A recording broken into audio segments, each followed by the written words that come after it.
This is the Good Neighbor Podcast, the place where local businesses and neighbors come together. Here's your host, Sean Preston.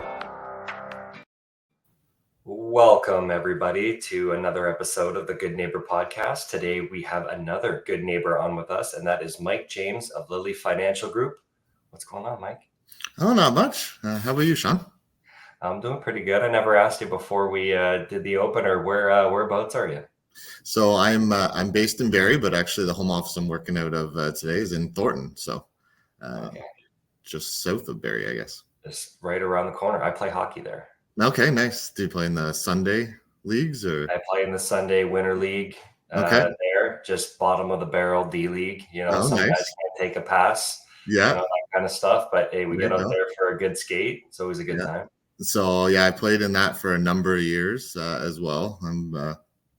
I kind of regressed, we'll call it, down to, the lower levels and just have a lot of fun with it. Being in this industry, the goal is kind of, just to get the heart rate above maybe 80.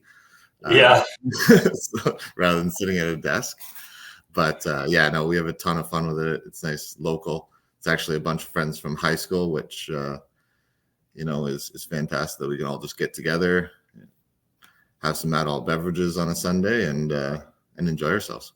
Yeah, 100%. I had most of my friends from high school. They all kind of moved away. There was only a couple of us that ended up staying back. So I'm envious of people who were able to keep some of those relationships still going, especially guys that are still playing hockey. It's always nice to, have that group from way back and have a little bit of history when you're playing. That does go hand in hand with some of that chemistry that you have on the ice and stuff like that. Oh yeah, no, it's phenomenal. And as we, continue to age and all that, the shots get even harder and harder because, we slow down or we miss passes, like you said, more frequently than we once might have, or, you don't lead the pass anymore. You kind of pass it to them because they're not moving as fast as they once did.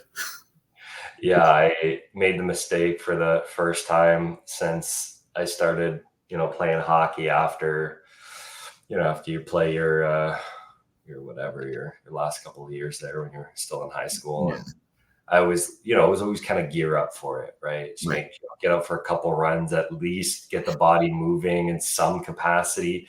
And I didn't do that this year, or I guess last year.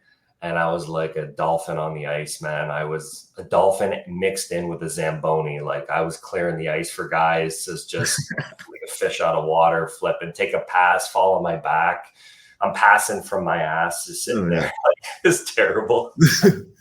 And the replays probably don't look as good as, Sports Center or TSN or anything like that. No, I'm on the worst plays of the month at that point.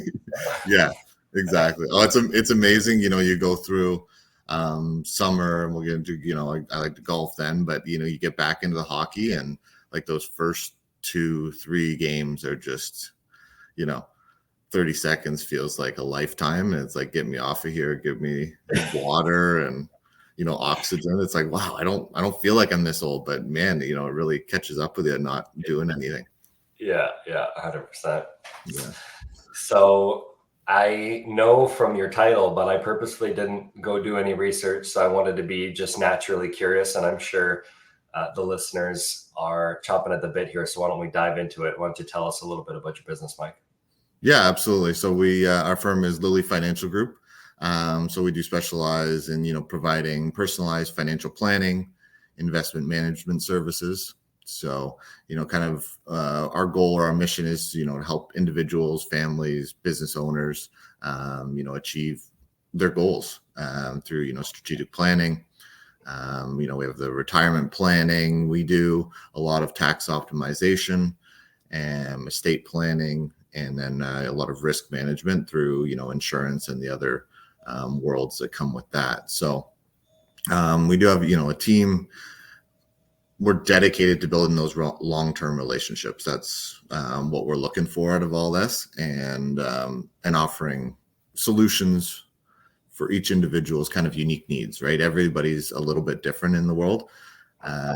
So we really pride ourselves on finding out who we're dealing with, what their goals are, what their aspirations are, and tailoring our services to to them. So nothing's cookie cutter with us. Very nice. So I've had the pleasure and opportunity of sitting down with a bunch of financial advisors and financial firms and stuff like that. And in the course of my sit downs, I've really learned that industry and how diverse it is in terms of the products and what you're able to offer people. So I want to kind of unpack this a little bit. Mm-hmm. There are like I said, multiple different avenues. Is there one or two or three or a couple things that maybe you guys hone in or specialize in a little bit more, or is it pretty much, straight kind of across the board? Yeah, I guess where we really dive into is, business owners or, high net worth individuals, and we can really help from that tax perspective. We do, have a CPA on staff and things like that. Work, closely with, maybe their individual accountant to really help them achieve goals and understand what's going on in the background. So, some of the partners, even myself, have extensive business backgrounds before we got into this. So we do, we can put ourselves in their shoes, see where they're sitting, and help them, achieve those next steps. And then we also help a lot with, farm families as well, which is another one of our specialties. And again, that's coming from that tax perspective and helping, them make the most of our system and take advantage of everything that they have at their fingertips to achieve, their goals again, and take the stress out of what they're doing, right? If you're a farmer, that's what you do great. So, partnering with a expert firm like us that, cares about you and your business, I think that's, of utmost importance. Yeah, I mean, we could dive into the nitty gritty and be here for 4 hours talking about, different ways to assist in saving on tax money, investing in portfolios, talking about whole life insurance policies, all this kind of corporate TFSAs, all this kind of stuff. Yeah. And a lot of, being in sales, like I've been in sales for a very long time and you as well, Mike, in offering products, but, maybe to kind of educate the listeners a little bit on, a salesperson and salespeople in general kind of have a bad rap, but really at the end of the day, we're offering solutions to people. So you have a problem, I have a solution to that problem. And so I'm able to educate you and then solve that problem. But at the end of the day, that is one thing that somebody's going to buy from an individual such as yourself, but they also buy you in the process, because if they can't get along with you, if you don't have at least common ground or some things in common, then you mentioned long-term relationships. You guys are big on that. So maybe touch on that, how you guys maybe set yourselves apart from the rest. Yeah, no, I mean, you nailed it on the head there. I've been in sales my whole life, and I've never, we'll call it, liked the word sales or salesperson. I've always called it, relationship management, or again, you kind of said it there, is finding the solution for a problem, and being that conduit to that. So, as we operate as, a broker, an independent firm, we're not tied to any one place. So that really does open us up to allow, flexibility in finding what is that best solution for, Sean in this example. So that's where we can really uncover who is this person, what are their goals, what are they trying to achieve, and what are they capable of achieving, and finding what the best solution is to tailor to that path. We're not, just selling them something because they, it's a high commission or something like that for us. I have, a ton of calls that come inbound and like, oh, I've researched and I want this product and this and this. And I stop them. I say, okay, well, what's your goal from that product? And a lot of times, I will even talk myself out of making money because I truly don't believe that person for that circumstance and their goals need that, specific service or product. And, and over time, I think that is, paramount to, especially a business like us that operates on referrals and goodwill and those kinds of things. We want to make sure that we're doing the right thing for our clients, to, make sure that they are recommending us and they're happy with, what we're doing. We do, as a generality, we keep our client base fairly small. And that is to offer that personal service.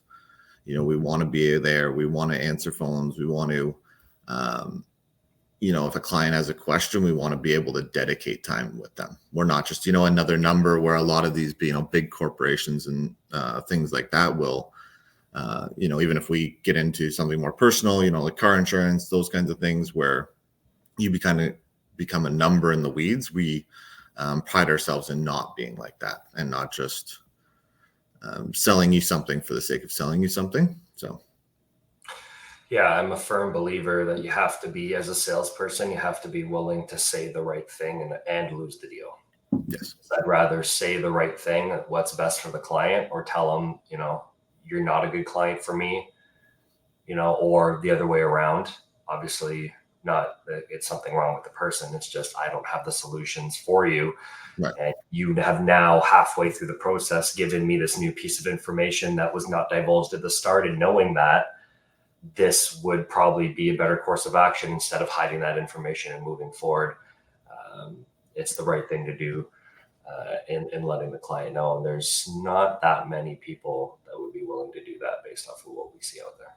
Yeah, no, for sure. And yeah, again, you sort of nailed it on the head there. It's uncovering everything about that person.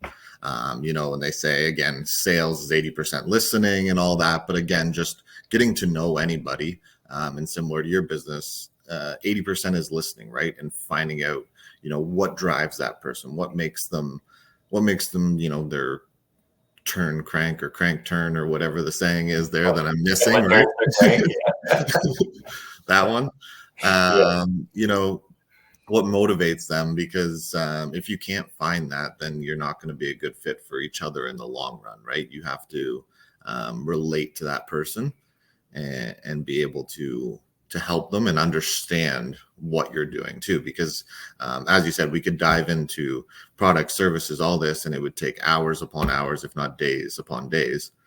So it's very convoluted. So understanding what they're doing and why they're doing it is key. Yeah, I think that's important for anybody who's going to be listening to the shows to say, oh yeah, people have this stigma, right? They'll even walk into a storefront and think that person doesn't have their best interest, that they had a bad experience once, or just the way that people are. Like, I don't know, where it went wrong at whatever point, but there's a lot of educating that has to be done on our side of the fence. More often than not, I would imagine it's the same with you on your side of the fence. Yeah. I mean, like you said, there's a lot of people that have had, bad experiences, and we, a lot of our referrals and stuff will come from, current clients that are referring out to friends that are basically saying, I'm not getting that service, or I'm not getting something else that they're looking for in an advisor. And so that's, again, where we pride ourselves, is being those real people that are, willing to tell people how it is and educate them on the why. Because, as I just said, it's super important to get people to buy into a long-term financial plan. They have to understand the why, understand their goals, and understand how that's going to get them there in the long run, right? And then touch points along the way so that you can see progress. We'll get into personal, but I have a young son, so I can relate it to that, right? It's, that kind of reward scenario. If I know I'm doing something right, mom and dad are, happy with me, then I'm going to keep doing that. I'm going to keep progressing. Same kind of thing. If I'm happy with myself, my advisor's telling me I'm doing well, we're, progressing along the plan, I'm more likely to keep buying in and keep improving the plan too. So I'm curious to ask you, have you been doing this your whole life? Did you recently get into doing this? You mentioned you have a partner, yeah? Yeah. So there's 7 advisors at the firm. And I'm lucky enough, I get to work with my father. So it is a family business. So, Cool. yeah, I get the, pleasure of doing that every day. just So tell us fantastic. about this journey that you've had into getting into doing what you're doing. Yeah, no, I mean, so like I said, it's a family business, and it was always, we agreed I need to go get my own experience before kind of diving into this world. And I touched on it a bit earlier, but it's really understanding the business owner's perspective. So getting out there in the real world, doing what they do so that I can understand better and then help them with those plans. So I did a myriad of different roles in my prior life. And so I did, started out in sales. I did a lot of like warehouse management, sales management, and then kind of just general district, general management of a bunch of different things. So it was actually with Pepsi and PepsiCo, which we're all very familiar with. So did a lot of pop and chips. In my life, I've seen more pop and more chips than any most people can fathom. So very cool experience, but again, just a lot of different roles, diversity in not only the type of work that I was doing, but also the type of people that I was dealing with and managing. And I think that's what's helped build my ability to, build relationships, manage relationships, and help people. Because even, when I was managing people, my goal was always help that person be better. So, and then I guess, going full circle back to the question, it was kind of, COVID hit 2020, and I was sitting down with my dad, and I said, you know what, I think it's time. It's there. The opportunity's there. There's, a little bit quieter. So let's dive into it.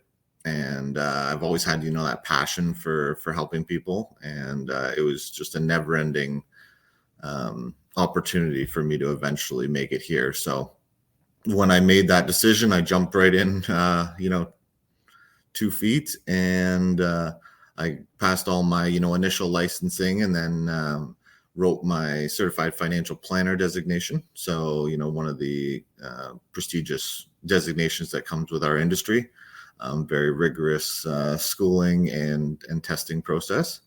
So, dove right into that and got all that passed, which was great. And, just recently passed my my time of work to officially have those watermarks. So I'm happy to add that to my list of, things I can offer to clients. And so here I am 4 years later, which, time flies like anything else in life. And I don't regret it at all. I mean, it's just, again, we talked about just helping people. And I've never enjoyed the quote unquote sales. And there's just something about this industry being able to help people and teach people and make people feel better about what they're doing, and then sleep easy at night. It's just those are my probably 4 pillars. Very nice. So what's your relationship like with your dad and working with him? Because it's dynamics sometimes, it can go either way. Everyone's got their days, but what's that like? No, absolutely. No, he brings, such a wealth of experience. It's amazing. Even from his previous lives before doing this and stuff like that. So it is phenomenal to learn from that and the other partners. But I mean, hey, I will be completely transparent. It's like any father-son dynamic duo, we'll call us. There's definitely some headbutting going on, but I think it's good for both of us, right? It teaches us both different perspectives on life, and regardless, we know at the end of the day we're father and son. So there's business, and then there's pleasure. So as much as we could go at it some days, it's always for the best, and we always turn it around. So if not, I just take him out on the golf course, and we're stuck together for 4.5 hours, and there's just no choice but to get over it. Yeah, iron it out over 18. Nothing wrong with that, eh? Yeah, exactly. Beautiful. So in your industry, are there any like myths or misconceptions that you guys come across on a fairly frequent basis? Yeah, I mean, I think the biggest one, and we're seeing it more and more, is that fees associated with financial planning advice are too high. they don't justify the value provided, right? We're pasted with that in a lot of commercials and stuff nowadays. And I just think that's very narrow-minded view of our industry and the advice and value we can add to the situation. So, there's so much that we can add to the party. And I mean, there's tons of studies out there that, working with advisors, you're going to end up 3 to 4 times wealthier. And this is, independent. This is not my, my research itself. We're there to support you. We're there, especially in certain down situations where people can get a little bit, freaked out. We're there to, help you, talk you through it, and, play the counselor side of life. We're there to help you when you have questions, which way do I go financially? That's going to help me in the long term that people don't always see. And that's just an experience thing. People are more likely to save more, as I kind of touched on. When you're working with an advisor, you start at a certain amount of, what you think is right. And then as you progress down that plan and you see it working, I say it almost becomes like a game. Like, you enjoy it and you want to get better at it if you understand what you're doing. So, and again, fees is only one part of the whole picture, right? I always use the example, if you're sitting in an interest account making 2%, well, I can charge you 10%, which seems outrageous. But if my portfolio is making 15%, then you're still ahead of what you were doing on your own. So it all depends on what you're looking at and the value that we provide. It becomes non-existent when you look at the bigger picture and not so small. Yeah, I mean, there's ebbs and flows to life, right? And so when something happens in your life, emotions can kick in and can lead you to make a decision, versus having somebody who's got that neutral third party kind of view on it and has history with the portfolio. And obviously, like you said, those life experiences then come into play to be able to get some proper guidance. That to me seems invaluable. Absolutely. Yeah. It definitely comes down to, just having someone in your corner to, again, goes back again full circle to somebody who cares about you, right? If you're doing the right thing for people and they understand what they're doing, then, they trust you and you're going to stick to your plan, rather than, sometimes you can get skittish or whatever. If you're doing it on your own, say, oh, should I do this? I don't know. And then we get in our own heads with anything in life. So that's why we trust the experts to do what they do. So I've gotten to know you so far a little bit. You seem like the type of guy I'd go out with for an 18 hole and a couple pops, get on the ice, feed the disc back and forth a little bit. Yeah. And I'm a type of guy, most people who are starting to get to know me over the last few months now, listening to the podcast, know that I like to have fun. I have a very nice work-life harmony, I call it. It's never a balance because we work and we play. But my symphony, man, I got that tune dialed right in. So with that being said, I'm just kind of curious, when Mike is not working on or in his business and he's got some of his own time, what does he like to do for fun? Absolutely. No, I love that symphony, and I might steal that just so you know. But it's phenomenal, and like yourself, I'm fairly lucky in that I'm flexible for the most part, which is such a blessing. In some of my previous lives, I was working 70 hours a week, and there was no personal life. So I'm grateful for what I'm doing and the flexibility that I do have. And the reason I do that is for my family. I got a beautiful wife. Her name is Allie, and my son Corey, who is actually going to be turning 1 in 2 days, which is crazy to think. So, and we're an on-the-go family. We don't like to sit still. minus watching golf, which I'm finally starting to twist my wife's arm about. She's starting to get into it. Thank you to Full Swing. You got to bring the drama into it to get them going. Yeah. Did you get her to watch Full Swing on Netflix? Yeah, exactly. Full Swing. It brought it full circle. Now she's right into it. I mean, this past weekend, Joel Dahman was up at the top, and so she was crushing on him, man crush, right? It was, I want that guy to win. It's like, well, why? It's like, well, because he was on Full Swing, of course. But we are on the go. Like I said, we love the outdoors, sports, hiking, anything to keep active. And, definitely having the young son, he definitely keeps us active. That's a given for sure. So, like we talked about, I love golf. I love my hockey. And that way, my wife's into, the gym and CrossFit. She might be able to beat me up. I don't know. And then, hopefully those athletic genes kind of, are coming through in my son, right? He's already showing signs of that. So we've had him out on the golf course once, and he just loved that. So, hopefully that, will just add to my ability to golf in future years that way. That's your scapegoat right there. Yeah, exactly. I'm hoping. Father-son time. Yeah, exactly. So yeah, I'm just going out and taking them to learn.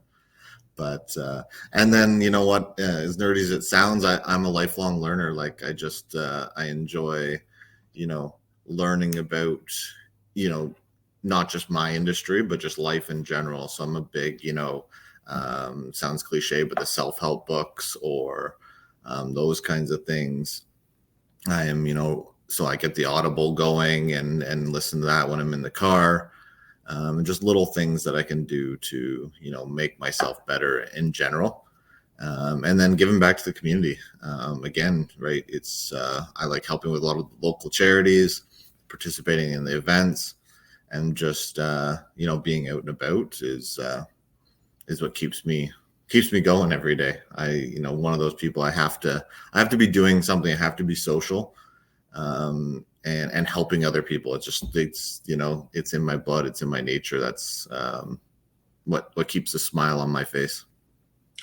If we could clone me and you would be right there on the other side. There'd be two of me. Jeff's pretty much the same way.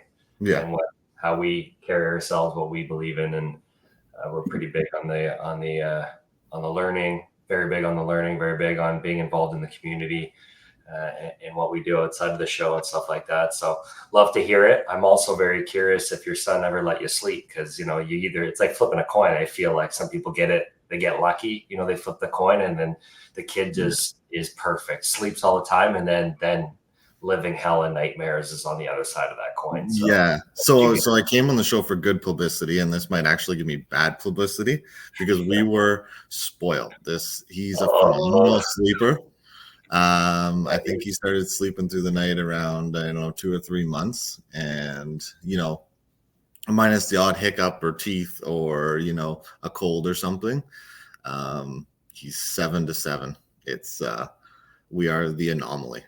So, please, everybody out there, don't hate on me. I am one of those well-rested parents. So, he's actually been, phenomenal that way. Now, that means because he's getting all his sleep overnight, he's not been a very good day sleeper. But so that, proposes challenges for my wife at times, being able to get stuff done because he doesn't like to sleep. But, that nighttime sleep is really good. She said she'll trade the awake days for the being able to sleep at night. So I've talked to enough parents in my early adult life enough times. I like pride myself on being a bit of a sponge. I kind of retain a lot of that information, store it in the back of the cervical cortex, and leave it in there and bring it out when the time is right. This is a really good one. So I'm not a parent, but I've spoken to enough to tell you don't have another one. The next one, you're in trouble. Absolutely, yes. I have heard this multiple times, right? It's the trick kid or whatever they call it, right? It's, there's no chance you get lucky twice. Yeah, no way, man. You've won the lottery. Stop Over. buying lottery tickets and just enjoy it. Yeah. I'm sure like every other parent, I probably won't listen to that, very sound, proven advice. So it's crazy. Cool. Yeah, I like all the same stuff you guys are into. Being in the outdoors and sports, it's always nice. You can get your kid in right at puck drop and watch the whole hockey game. That's pretty sweet too. Yeah.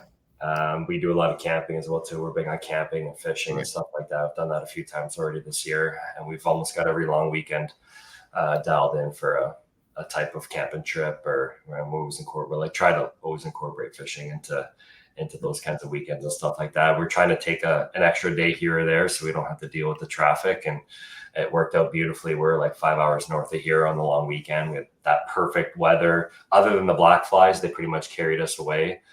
Yeah. But we had everything kind of set up the way we needed to. They weren't bad on the water and that kind of thing. So I'll tell you a funny story. So we drive up and we've thought of everything. I mean, like anytime you go camping, you've got a long list of stuff, but there's usually something you're going to forget, right? And you hope it's not important because, well, you're 5 hours north and you barely have any cell phone signal up there, like one bar here and there if you put your phone in the right spot, which is a good thing, right? If you want to try to disconnect and all that stuff. So we're get on the road and we're good. Like we're good. We got the boat. We brought the ATVs. My parents have a house trailer. I didn't forget the tent. Got the air mattress. Got the food bins. Got the bug spray. We're good to go. We've got raincoats. Like we've thought of really everything here. Brought all the adult pops, brought a little extra, make sure we don't run out. You can't run out. Feeling pretty confident at this point until about 30 minutes before we turn off on the mile marker. And then we're pretty much there.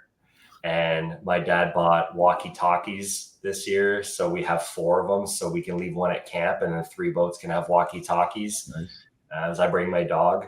And so, there's always somebody there who's going to kind of babysit them for the day or whatever. As we go up with a group of friends and stuff like that. So he radios me. He goes, "Hey." I go, "Hey." He goes, "Where's the boat motor?" I'm like, "Oh, no." Oh, no. We forgot the boat motor. That is going to ruin the trip. That's the one thing that you need to have because now we can't go fishing. Paddling's not as fun. And we only brought 1 oar. Yeah. So, you paddle in circles, I guess. Just absolutely terrible. So we get chirped by everybody who's there, right? I was tight-lipped because they all like to poke fun and have a good time, which is all good. So I let my dad blurb it out. So he took the brunt of the chirping for the weekend on that one. And then of course, you take your lumps where you're going to take them. And then somebody knew somebody who was coming up, who was passing by another buddy's house, and he had a 9.9 with his jerry can, and we met them at 8:00 in the morning, and they dropped that off right at the mile marker. Awesome. And they came back. So we had a boat motor for the trip, but that sick feeling you get in your stomach. Oh God, I was like, the world's about to end.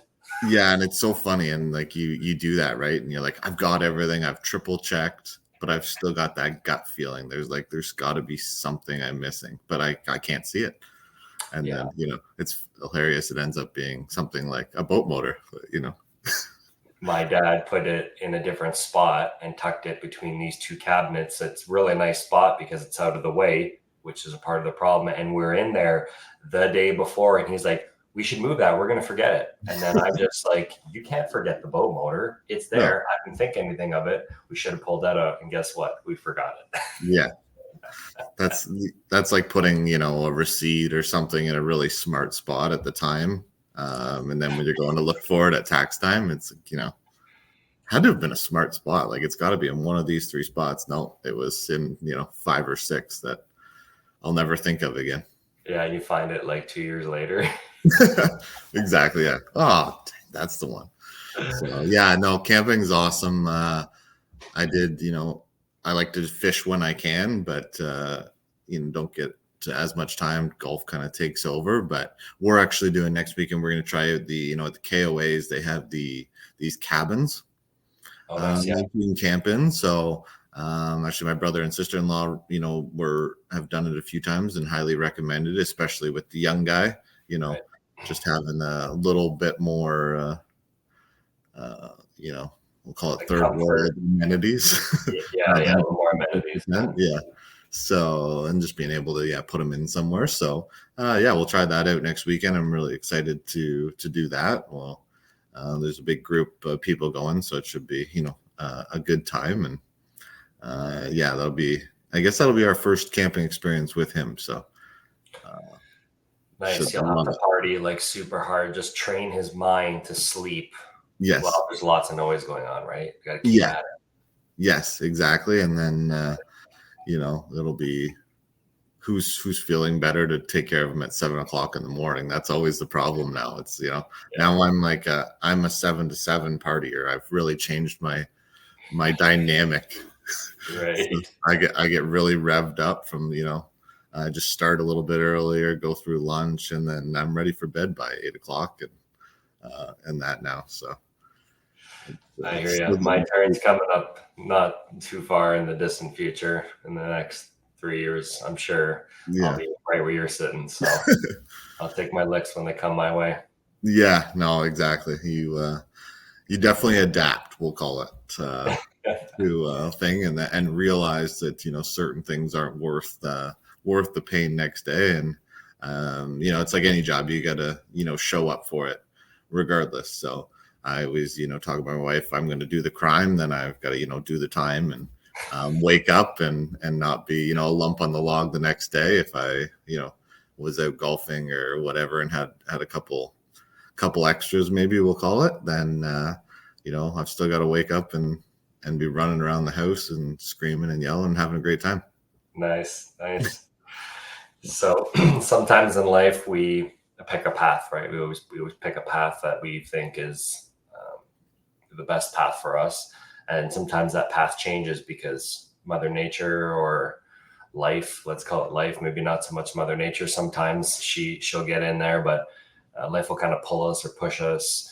They'll throw a big obstacle in front of us, and maybe an immovable object, and we have to kind of overcome. So as humans, we go through these life challenges, we go through these hardships, and sometimes they're devastating. They can be tragic. Other times, some people get away with it a little bit more easier than others.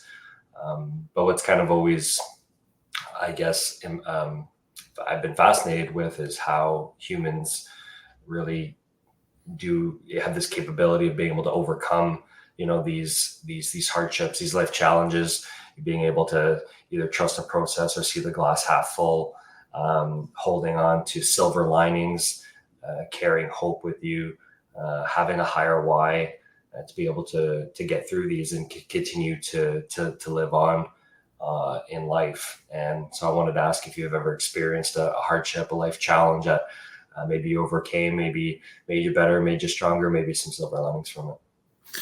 Yeah, I mean, I've been extremely lucky in life. We haven't had anything super dramatic, and I know a lot of people out there have dealt with a lot worse than I have in life, and I do feel for them, and count my lucky stars that I haven't had anything extremely crazy. But when I look at it, I think I want to look at even COVID as kind of a tough time for everybody. It was really tough. It was a complete change in lifestyle, especially someone like myself, kind of like you, is very social. We like to get out. We like to, be around people. It was a big change. And I think it did hit me mentally, right? Being stuck inside, not knowing what the, world was going to look like on the other side. From a business perspective, it was very tough because of the markets and those kinds of things. So, layer that in, trying to, still see family, because family is very close to, myself and my wife. We're very close with both sides of our family. We're lucky that way. But, there was a lot of tensions, and we were, constantly learning a different way of life. And it's not easy for anybody. So, we kind of took it one step at a time. And it's similar to any plan that, we have. It's looking at it holistically and saying, okay, it's not that bad. What can we do to get to the other side, and take it one step at a time, slowly adjust, and then count our lucky stars, right? We're still here. We're still healthy. So try and get through it. Right. There was, lots of times in life where, things get tough. And I think resilience is a key in life. Constant communication, whether it be with just your family, your extended family, friends that you have, colleagues, coworkers, and don't, just sit in the dark and talk about it. Because even that can be very freeing in itself. And then, and surround yourself with good people, right? I always say that is the key. You want to be in a room with people who care about you and are on the similar trajectory, have the same goals. And so that when you do talk to them, you're not, it's not thought of negatively, or they're not trying to find, holes in your life. They're trying to say, here's what you could do to, try and help yourself, how make yourself better, and then take that advice and run with it. Yeah. They want to build you up. Yeah. I think that's, and it's made me a better person overall too, right? Because I dealt with, a lot of friends who struggled in different ways, even through that period. So it made me a more empathetic person in general, in trying to help find things, make sure I was checking in with people, that might have been struggling, and finding ways that I can help others. I got somewhat lucky on the mental side of it, only on one angle, which is the social. Because I'm like you, right? I'm really social and I need to be socializing with people. All my family lives in Winnipeg. So my bubble, where we had the bubbles back then. So my bubble was my immediate family, and then, their boyfriends and girlfriends, right? So I got the family, because the only thing I have here was, if it was extended family, that would, I'm already used to not really seeing them, right? Because they're all in Winnipeg. But because I'm a video gamer and I've got my friends, we were able to continue to socialize online. So at least I got that. Yeah. But I went through a crazy financial decline, and I watched everything I built for 9 years just crash and burn.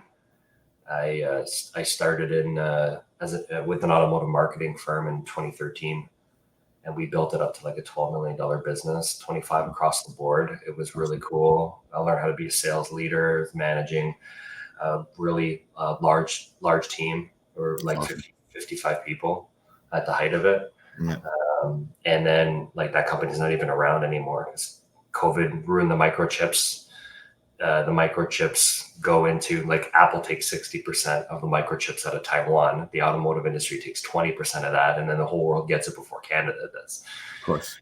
Right. So then, we would help dealers retain their clients and help invite them in through marketing and stuff like that. And they just didn't have a need for it anymore because of what was going on. So you watch everything you built just kind of crash and burn. So I went from top of the world to absolute bottom, and super humbling experience, for the record.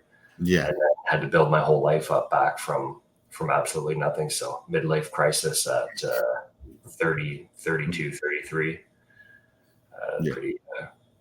One of my uncles is my mom's oldest brother.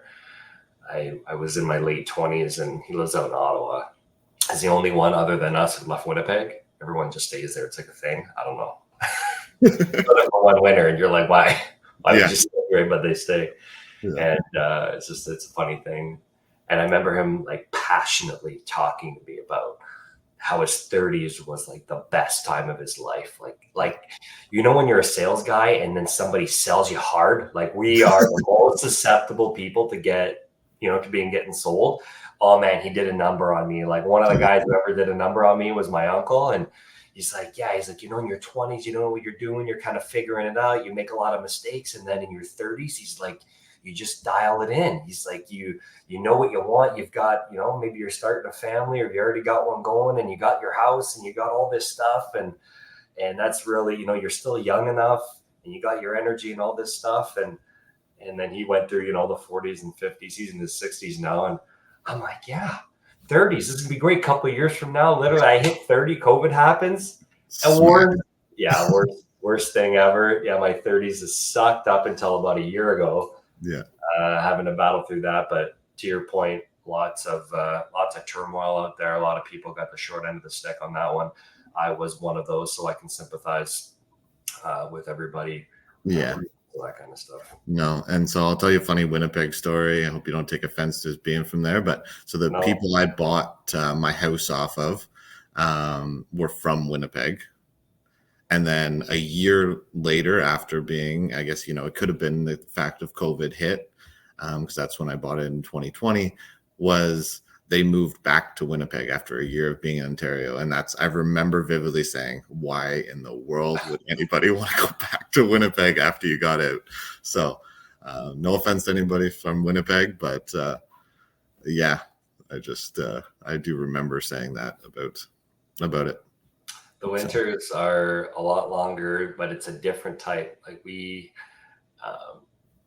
get a wet kind of a cold, right? Which will seep into your bones more. Whereas you're at such a high altitude out there, and you do get a lot more high pressure systems. So the sun is out a lot, but it's a different type of cold.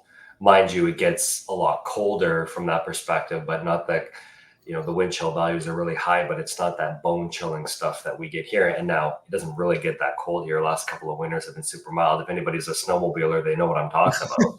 I sold mine for that reason. Right. I've got a friend who, the joke is he bought a brand new snowmobile. So it's, basically how much did you pay per kilometer this year? And he's like, I know exactly how much I paid because I have 1 kilometer on it. I drove it to the barn, parked it, and I never got it out. So wow, you can tell us his exact cost per kilometer for this year. So about 5 years ago, I had a push notification on my phone from the Weather Network app, and it said for one day it was colder in Winnipeg than it was on the surface of Mars. Wow. That's crazy. So, yeah, and I spent some time. I lived up in North Bay for a little bit, and so it got very cold up there. But it was actually a drier cold. So, I used to tell people, it's like minus 35 or something on my car up there, but it didn't feel. It felt like minus 15 here because, like you said, it's that wet, bone chilling. Like it just seeps right into you, and you want to just curl up and hibernate. So I relate with bears sometimes. So what's one thing that you wish our listeners knew about your business? Just how, personalized and comprehensive our services are, right? So we're not just about the numbers and the investments, we are about understanding your life, your goals, your dreams. That's what we are trying to understand. We're trying to figure out who you are and how we can help you specifically. We really take a holistic approach when it comes to financial planning, considering every aspect of your life, right?